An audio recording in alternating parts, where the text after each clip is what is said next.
Hey guys, I am Caleb Giddings, And I am Keith Finch. and today we are talking about ammo myths because it's not just stopping power that generates bad information on the internet, but people have all of these crazy ideas that projectiles do things that projectiles don't do, or projectiles don't do things that projectiles do. And so we're going to nail at least three or four of those today. And hopefully, you guys, next time somebody says something crazy like, oh, I don't know, you should use birdshot for home defense, you'll be able to take that person, put them in a rear naked choke, and snuff their life out. I mean, educate them anyway. Not that that's a pet peeve of mine. No more, no more bad things. Only sweet dreams No more words, only dreams. Night, night. now. But like, how do, before we get into the actual myths, ammo myths get started very often based on individual experience that resonates with unskilled users. And as a perfect example, something I know we've talked about is the post-Korean War reputation that the M1 carbine developed as not being good at killing stuff, which is it's interesting if you track it, because in World War II, nobody had bad things to say about the M1 carbine. It was universally loved by the people that carried it. And a gun that started off as a gun that was intended to be issued to back office people saw a lot of frontline combat with very elite units who all seemed to like it quite a bit. So then you get to the Korean War, and all of a sudden the M1 carbine sucks and it can't kill anything. Or does it suck because they were trying to shoot guys in the dark with that thing set to full rock and roll and probably just weren't hitting them? But you don't want to tell your grandfather, hey, grandpa, maybe you just sucked at shooting, and that's why you didn't kill anybody with the M1 carbine. So you get these experiences that kind of start something off, and it sort of resonates with people, and they then grow a life of their own. And you end up with people talking about how 5.56 is overpowered, or 5.56 is underpowered, handgun stopping power, using birdshot for self-defense, and all of these other silly things. Like, let's talk about 5.56, because that one is all you. Well, let's start with 5.56. We're going to go into two things with 5.56. And the first one is the overpower or underpower myth. And if you guys are following along, 5.56 is and was developed as an assault rifle round. And an assault rifle, by definition, was an intermediate power round. They didn't want full power rifle, and they didn't want pistol caliber submachine guns, which were either 9mm or 45 during the time of development. They wanted something that could do 300 yards, 400 yards, 500 yards, but they didn't need the 1,000 of all the classic 30 cal rounds. So they developed an intermediate cartridge with an intermediate power level. And when you look at all the physics that are involved in 5.56, it fits that bill perfectly. Its foot-pounds of energy are right in the middle. Its effective range, right in the middle. A nice light recoil pattern compared to these full power, ammunition. But because, and it was the same thing in Vietnam that they were experiencing, the M16 got the reputation that the M1 carbine got in Korea. It developed it in Vietnam. It couldn't shoot anything. Everyone preferred 308 and all that other garbage. And that just wasn't true. There were definitely teething problems with the M16 and the development of 5.56, but 5.56 has put a lot of people on the ground. So it is absolutely a lethal round, but it's lethal within its envelope, within its design parameters. So, you might hit a guy at 800 yards in a limb or something, and he gets back up and keeps going, where a heavier round may have done more damage. Sure, that's physics. So and then the other side of things were, well, it's a military round, and therefore it's a rifle round, therefore it won't stop and it will always overpenetrate. So it's a terrible round for like home defense, self-defense, and whatnot like that. And when you go again back to the physics of the round itself, it's actually a really good round for close in personal defense and home defense, which is one of the reasons why SWAT teams have very nearly universally gone over to it. A lot of personal protection details have gone over to it. And if there was a penetration issue, if there was a problem with over penetration and misses and everything like that, they wouldn't be using this round. There would just be way too much liability involved in that. And what it comes down to is a longer, narrower bullet dumps all its energy faster than a thicker, fatter, more round bullet, which you get out of pistol calibers. So 5.56 is honestly really good at a lot of things, but it also has its limitations.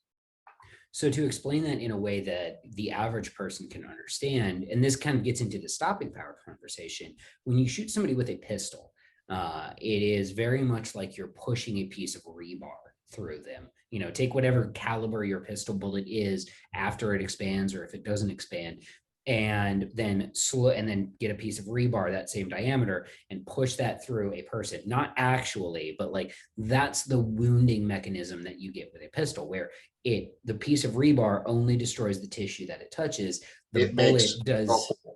Exactly. The bullet does the same thing. It just makes a hole. A rifle, a 5.56 or larger rifle, once it meets a certain velocity threshold, is like taking a piece of rebar and jabbing it into somebody, and then the end of that piece of rebar explodes. But it doesn't explode until it's like 7 inches into your body, which is where you want it to explode, which is why the M193, the very, very common M193 is actually a round that has really great terminal ballistics, because it goes in, and what it does after it enters is it yaws 180 degrees. And when it yaws inside the body, it rips shit to bits.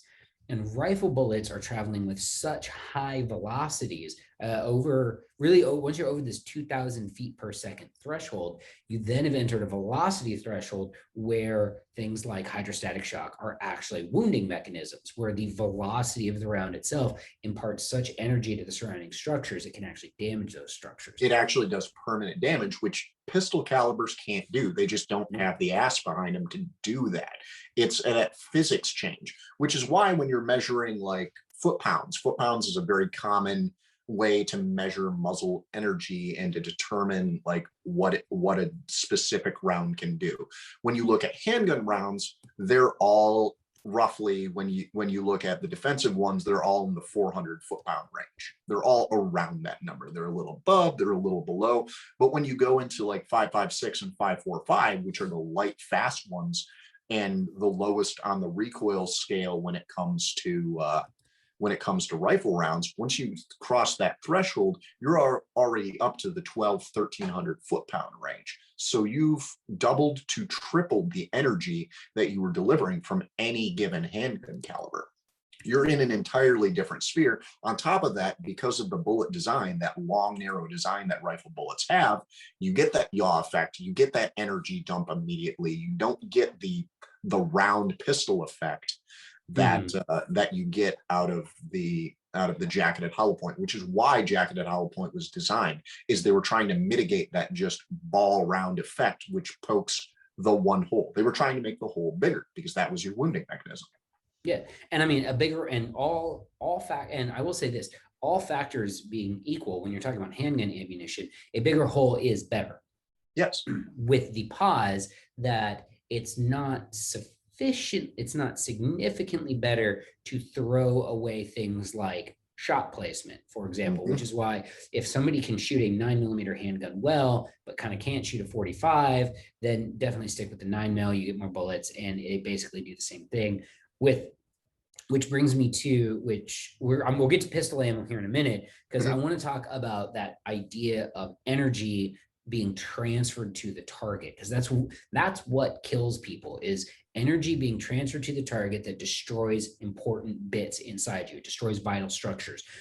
Major blood-bearing organs in your central nervous system are the primary structures that we're trying to destroy. And we're trying to do, especially when we talk about major blood-bearing organs, we're trying to destroy as much of that organ as possible to cause the most rapid blood loss possible, because to explain this in very simple terms, humans only die one way. We die when our brain runs out of blood. and oxygen. That's it. That's the way we die. Once that shuts off, then everything else shuts off in our body and we're dead. When we're trying to disrupt that function with a projectile, we're either trying to deprive the brain of blood indirectly by destroying those major blood-bearing organs, or deprive it of its function directly by shooting people in the central nervous system, like the spine or the face.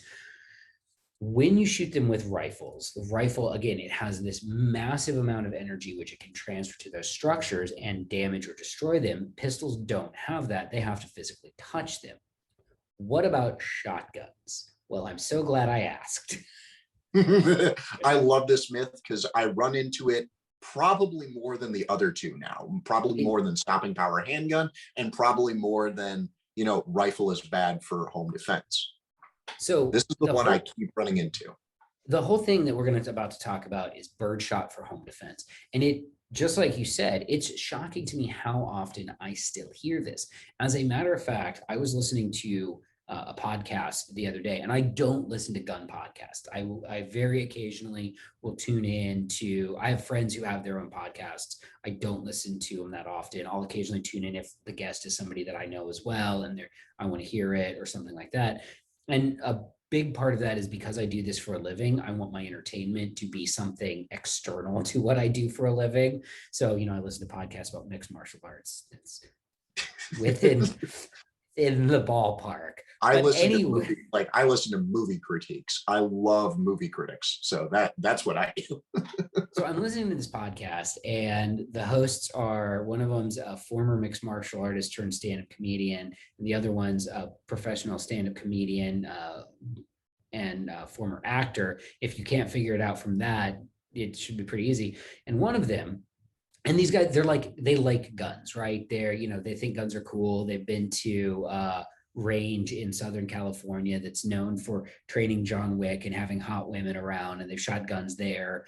And one of the hosts is like, what you need for home defense is a shotgun with birdshot. And I'm screaming at the radio in my car at this point. I'm literally just yelling, shut up, shut up, shut the fuck up, because there's nothing more annoying than when you're listening to something and the hosts of it start talking about an area that you're a subject matter expert in.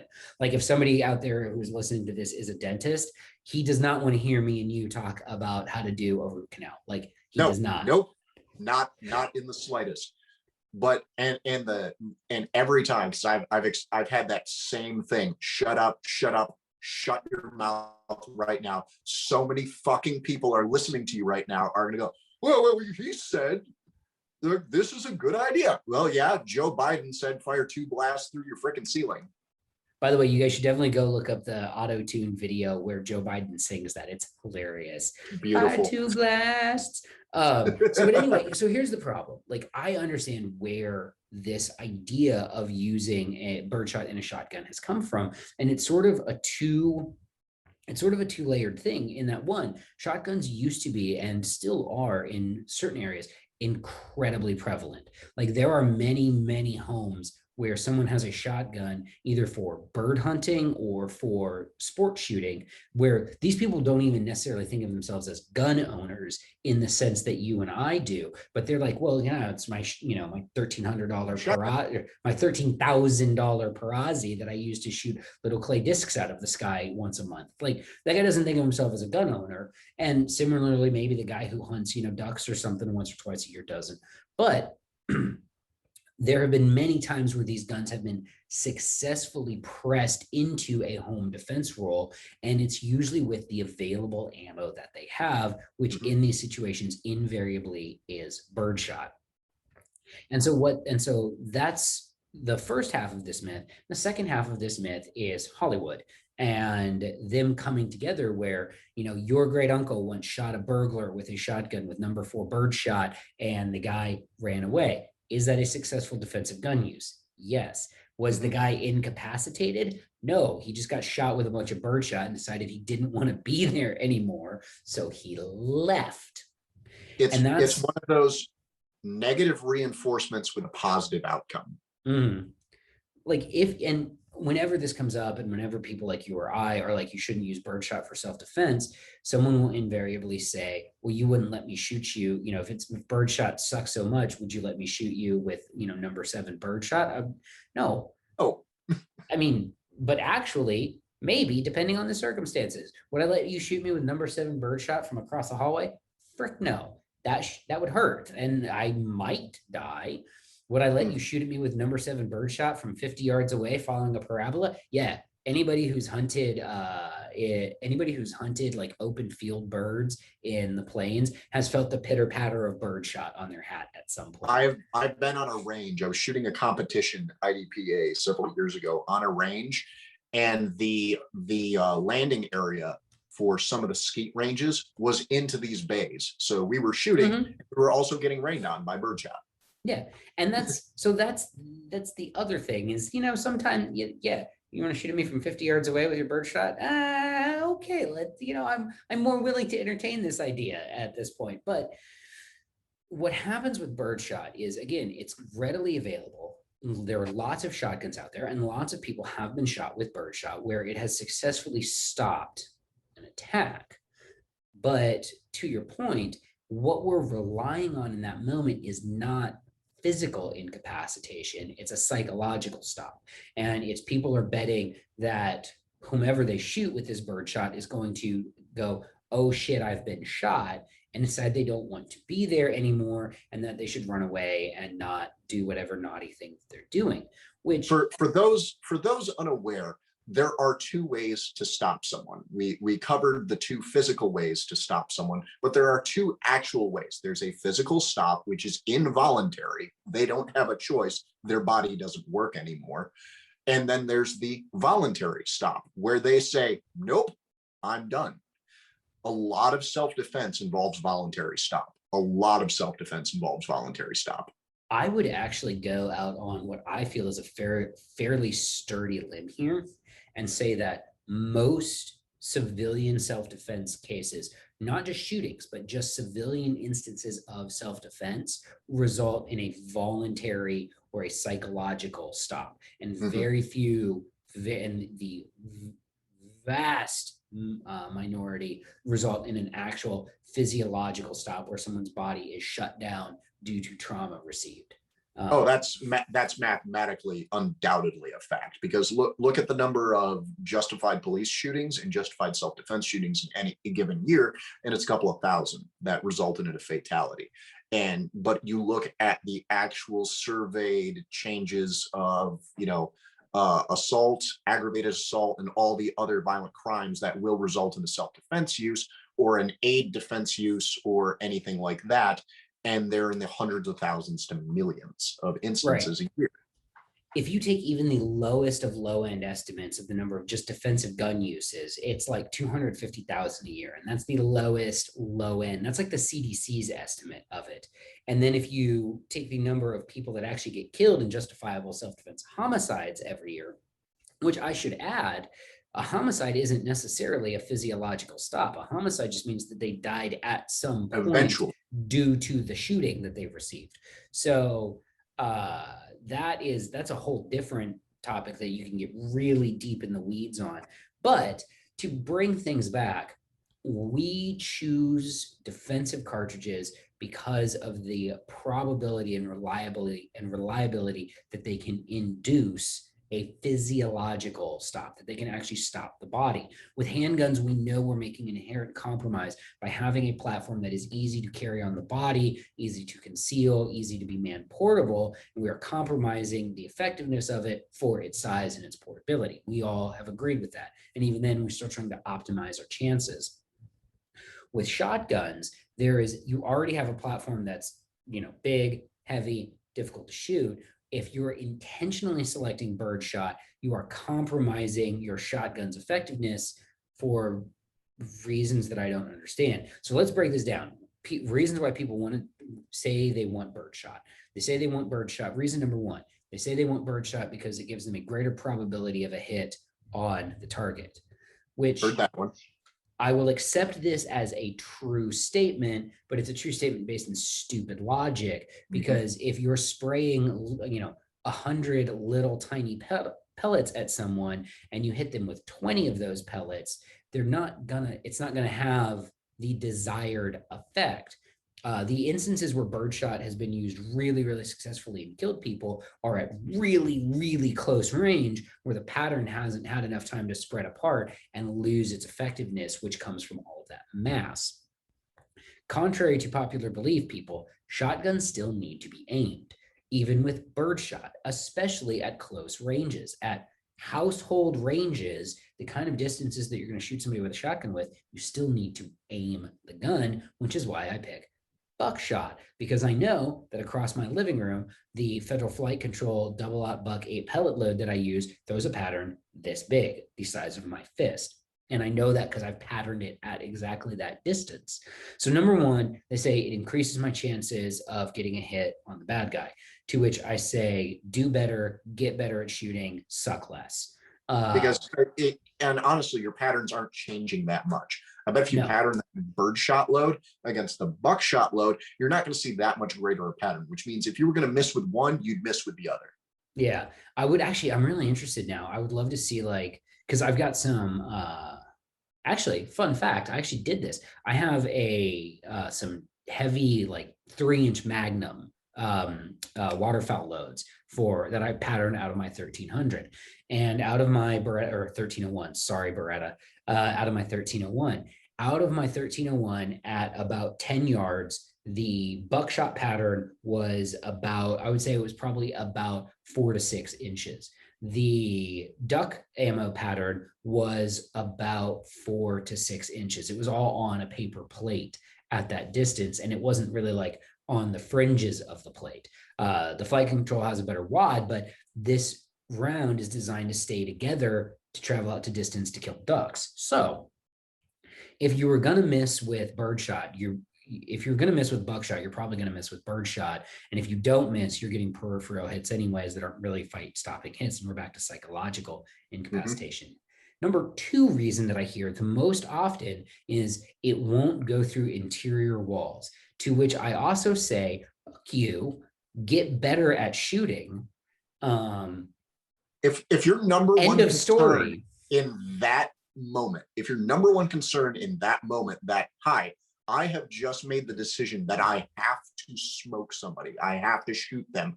If your number one concern in that moment now is, but what if it goes through the wall? You have rearranged your priorities poorly. Yeah, for real. This is something that a friend of mine said in a class once. He said, you know what stops rounds from going through interior walls and hitting stuff they're not supposed to hit? Hitting the bad guy. Mm-hmm. So that is something that drives me nuts, is when people say, well, what if I miss? Don't miss. And I know that almost sounds like a ridiculous argument, but if you're in a situation where you don't have a clean backstop to take a shot and you are not certain of your marksmanship ability to execute the shot at hand, you shouldn't be shooting. Exactly. You either need to be moving to get to a better position where you can clean up your backstop, or maybe you should have fucking practiced so you can make this unobstructed torso shot with a shotgun at 7 yards. Right. Like that, that drives me so nuts because it is endemic of lazy thinking. And it's just, oh, well, I'm worried about what would happen if I miss.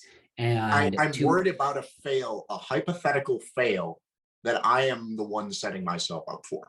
And it's a hypothetical failure that you are 100% in control of not happening. Right. If you're worried that you will miss a home invader and the round will go through the wall and kill your partner or kill your kid, then it is incumbent on you as a theoretically responsible gun owner to go get the training necessary so that you can send that round with impunity. So that go fix your problem. The deficiency has nothing to do with the gun. Don't select subpar ammunition because you fucking suck. Get better, be better equipped to defend yourself and defend your family. If you're spraying rounds indiscriminately at noises in the dark, you shouldn't, like, it drives me nuts because that's what it is. It is justifying a shitty choice via lazy thinking. And that lazy thinking is not necessary. Which brings me to the, which actually I want to stay on that going through interior walls bit. every projectile that will reliably kill a human being will go through like 4 or 5 bits of drywall. 5.56 rounds will tend to destabilize and tumble and go off course after they go through 1 or 2, but they're still packing enough energy to kill something that you can't then predict which direction they're going to go. If you shoot it and you're flat and level, and then it spins and it corkscrews down into the left, that's still probably going to go into somebody you don't want it to go into. So you can't control that. 5.56 will go through a gazillion interior walls. 9mm will go through a gazillion interior walls. Buckshot will go through a gazillion interior walls. Get better. They will all go through more walls than is safe. All of them. Yeah, which is all of them. Yeah. Oh, and by the way, don't even get me started with this glazer safety slug nonsense, because you know what happens when you shoot a glazer into drywall? It acts like an FMJ. It closes up and it goes straight through the freaking wall. So yeah, the whole it won't go through drywall thing is probably my biggest pet peeve with shotguns, because it's just, and I've said it 100 times, it's just freaking lazy thinking. You are justifying a poor equipment choice because you lack the skill necessary to take a shot with impunity in your own home. And if that's you, I don't want you on my team. Go get training. Go get be better. You have I feel very strongly about this. You have an obligation to be better if you're in the position where your family is relying on you for protection. Like if you have an obligation to be the one who can take that. Yeah, absolutely. Yeah. All right. So that's it for shotguns. No, I've got one more on shotgun. I want to give me the shotgun one. And it's again back to birdshot, because this is the most recent edition of the myth I heard, and it's one that comes from a place of morality. I understand it, but it's one of those that goes back to the psychological versus physiological stop. And it's, I don't want to kill the guy, and I get that. It is a common, well, I don't want to kill that guy. I'm sorry, we have passed that. There's no legal difference in attempting to kill someone with a less effective round or a more effective round. You shot a gun at them, you were trying to kill them. End of story. That's legally what happened. Yeah. You pulled the gun on them, you were trying to kill them. End of story. That's what happened. A gun is lethal force. You will never be heard to argue otherwise in a court of law, period. End of story. There's no legal defense that but I used birdshot, I really wasn't trying to kill him. If you pulled the trigger on someone, it's because you determined there was already no other option. Yeah. And so what people who are selecting this birdshot, number 7.5 or number 8 birdshot, are doing, because they're making it out in their own mind that they're not the bad guy because they selected this, is they are now relying on the psychological stop instead of the physiological stop. Otherwise, this person is getting way too uncomfortably close for anybody's peace of mind, because you're relying on the fact that that pattern hasn't broken up yet. So you're essentially hitting them with a solid mass. Because for those who don't know, let's break down the physics real quick. The reason that at any distance birdshot is terrible is because once that mass splits, those are tiny little individual pellets with tiny little individual physics profiles, which is why at 30, 40, 50 yards, they start raining down on stuff in the arc, and they can safely land on your head after it's blown through a 50. And it goes pitter patter, pitter patter. They lost all their energy. They had no physics profile to keep it. There wasn't enough mass. It got eaten all after that little bit. Whereas buckshot is the round that's designed to keep its mass and keep its energy at 75 yards, 80 yards, 100 yards, and take down a medium-sized animal. That's what it was. Fun fact, where do you think the name buckshot came from? It was literally, it was originally used in smoothbore hunting guns to kill deer, to give the shooter a better chance at taking down that medium-sized animal, because you could get more potentially lethal rounds into the target area than you could with a single shot musket, for example. Exactly. So it comes back to the fact that you're using a moralistic argument on yourself. And I get it. You don't want to be the bad guy. But remember, you've already passed beyond every stage where being the good guy mattered. You've passed beyond all those steps already where being the good guy mattered. You were at the point where you have to pull the trigger, make sure what you're shooting is going to produce the desired effect, which is an immediate cease of whatever it is they're doing that caused you to shoot them in the first place. And you Which want it, whether it's psychological or physiological, you don't want them to have a choice. If it ends up that they do have a choice because they did get a grazing hit, they moved at the last second, whatever it is, like luck was with them and then they stopped anyway. Good for them. But you want to be, if you have to make the decision, pull the trigger, you want that shot to be the most effective shot you can possibly take, which is why you use proper ammo. So there's the third one with shotguns, is the I don't want to kill the guy. So, and interestingly, that third one with shotguns segues into the last one we're going to do today, which is this idea that has made a comeback in recent times due to the media coverage of some of these police shootings, where the idea of shooting people in an extremity or something like that, instead of quote unquote shooting to kill. There was one, and I forget which state it was in, where, you know, they shot this guy 6 or 7 times and they're like, oh, that's so excessive. And I'm like, that's how many bullets he needed. You wake up one day and you decide to do crimes. You don't know how many bullets it's going to take to stop you, but there's a number greater than one. Or sometimes. And there's this idea that has sort of come back that you can shoot people a little bit, I guess. And it's back to that birdshot thing that you were talking about, where someone says, I don't want to kill somebody, that's why I'm using birdshot.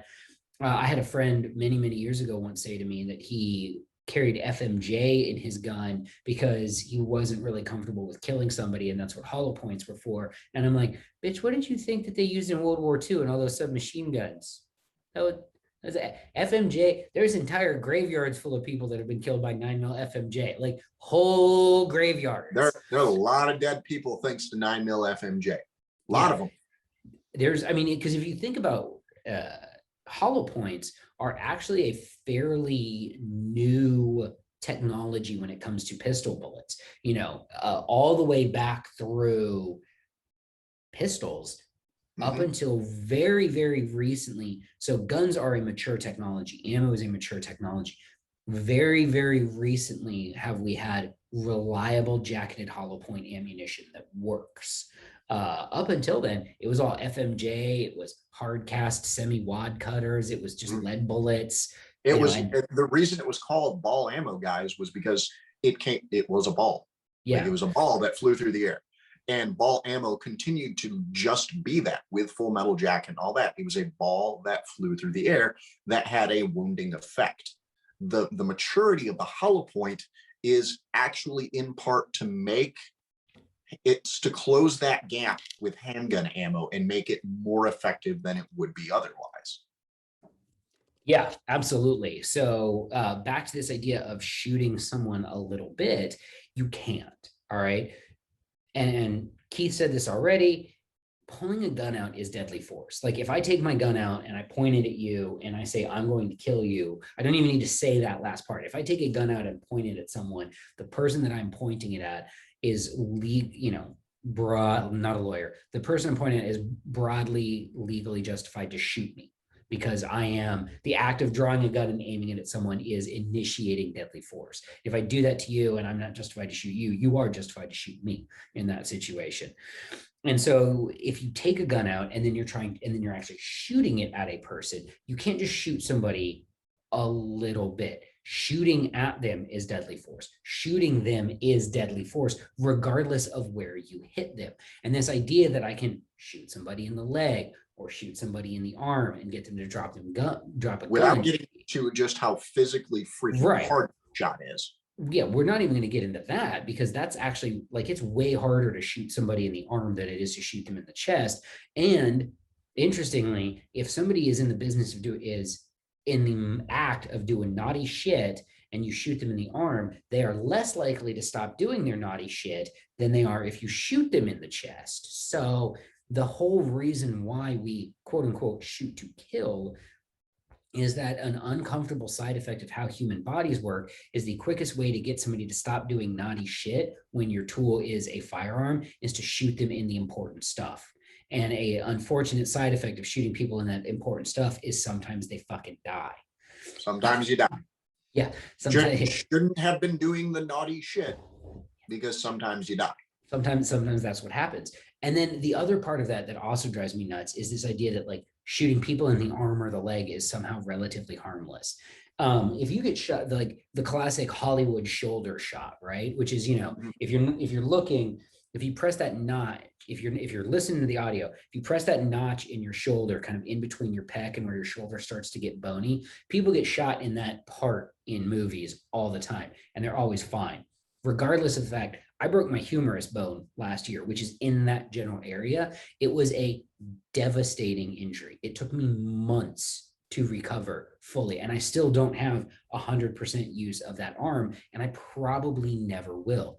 A bullet to that area would cause lifelong, it has a very high chance of causing lifelong physical injury that you will be dealing with every day for the rest of your life. Not to mention the fact that it could hit the brachial artery and you would bleed to death in 15 seconds. There is in fact a major important blood vessel in every one of your limbs that an expanding hollow point that will expand to about an inch might, on your 4 to 6 inch bicep still hit. Oh, the leg one also drives me nuts because like people get like, did you guys not see Black Hawk Down? The guy gets shot in the Femoral femoral artery. artery and dies. They did that in Band of Brothers too. Guy gets shot in the femoral artery and dies. Like if you shoot somebody in their big meaty thigh, yes, you could miss the femoral artery. You could also shatter their femur and cripple them for life. Sure, you might get a through and through flesh wound that causes very minimal problems, or you could Or you shatter can their hit the femoral femur. Yeah, or you could hit their femoral artery. Like so it's this It's not idea. like people try and shape it as, oh, it's a safer shot. No, it's not. It's lower probability. You are more likely to miss, which we've already covered. People freak out about missing, and it's going through drywall and going to other rooms, and it's going to miss and hit someone else, which those are real concerns, and you should be aware of them. But it's not a safer shot in any sense of the word, and it's less likely to work immediately. Like Yeah. you could sever that artery, and that dude could still be doing the bad stuff for a minute, two. Well, and it's You didn't also this stop anything. idea that when somebody suggests shooting somebody in an extremity, what they're actually suggesting is that instead of trying to stop this person as quickly and efficiently as possible, what you should do is try to horribly maim them for the rest of their life and still also maybe kill them. Like Yep. that's So like, also maybe kill them, horribly maim them, and that the pain, if they feel any pain right now, depending on their yeah, mental and physical state, which you don't know, you just know that this is a situation which you have decided that shooting them is probably the best way to solve it. But now you're going to lower the effectiveness of what you've already decided in an extreme situation that you have to do, which is shoot them to stop them from doing whatever it is they had to do. So yeah, instead of stopping them and maybe killing them by placing effective shots, which either they're going to die or these are recoverable, either yeah. one or the other. Uh, but instead, you're going to maim one of their limbs and still potentially kill them by severing an artery, so they die a slower, more painful, and more horrible death through sanguination. It's actually way like when you actually understand the mechanics of projectile wounding mechanisms and also how the human body works, the suggestion of shooting people in an extremity goes from, oh, we're trying to maybe kill fewer people, to actually horrifying. And if you really want to have a fun deep dive into history, there is a reason that kneecapping people, shooting them in the knee, has been used as a form of torture pretty much ever since we've got guns, because it's gruesome and it's a horrible, disfiguring, lifelong crippling injury. So maybe just shoot people in the bits that makes them stop doing naughty shit, and let's try to not disfigure. Like it's such a hard. I get frustrated trying to explain this to people because you have to wrap.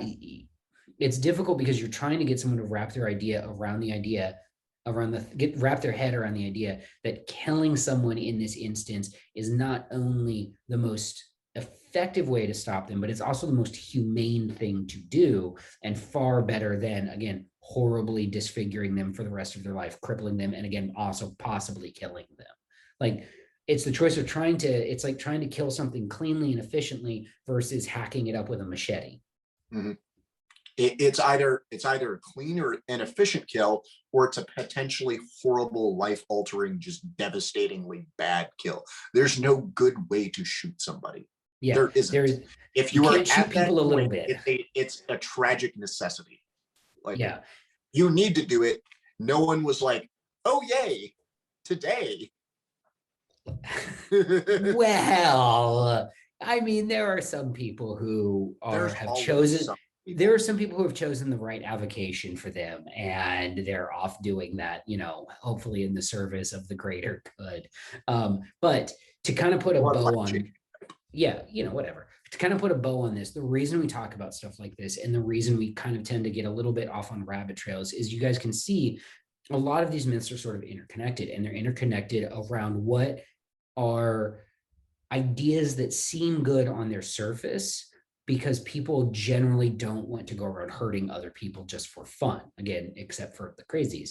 Yep. And so you don't want you call them a quarter truth. Like, there's a nugget of truth or morality here that someone just hasn't taken and followed the path to its logical conclusion here, where you have considered every positive and negative aspect of what you're saying. You are just taking the surface thing that we're saying, that this feels to me more humane than this other option, and you're just running with that without any critical thinking behind it.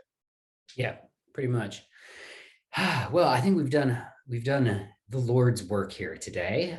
We've discussed John Moses Browning. John Moses Browning sits so obviously, if you read the Bible, Jesus sits at the right hand of God. John Moses Browning sits at his left. I'm definitely going to hell for John chapter something, verse something else. Yeah, it's in there. It's in there somewhere. All right, guys. Well, if you like the show, thank you for listening. Thank you for watching. Make sure that you share this with your friends. Share this with the guy who thinks that birdshot's a good choice for home defense. Hit that like button on YouTube. That's actually YouTube's primary metric right now is likes. So hit the like button. Share it with your friends. If you're listening on Apple or Spotify, make sure you guys go and leave a review for it, because that also helps boost the podcast signal. But thanks everyone for listening, and we will be back next week. Later.